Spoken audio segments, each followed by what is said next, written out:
Welcome to Motorcycle News Channel. The new 2018 Ducati Multistrada 1260 has its own host of upgrades that add to the already versatile package enjoyed by Ducati's sport tourer. Here are the top 5 features of the 2018 Ducati Multistrada 1260. First, engine.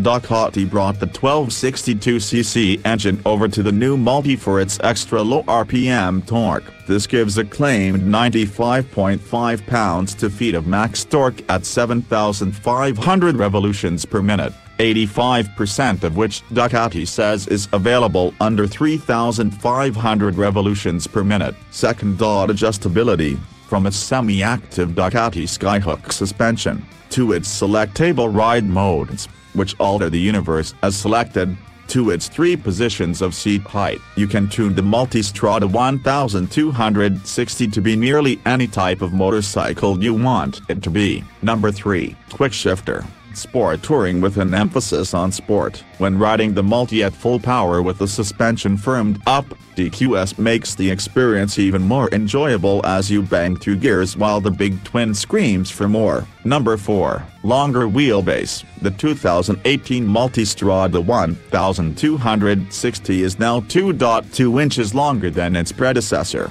a substantial increase when considering wheelbase. Number 5, elongated for everyone's pleasure. Oil changes are required every 15,000 kilometers. 9,321 miles, and Bismo services every 30,000 kilometers, 18,641 miles. Multistrada 1260 owners can reap the benefit of the longer service intervals many newer Ducati motorcycles now offer.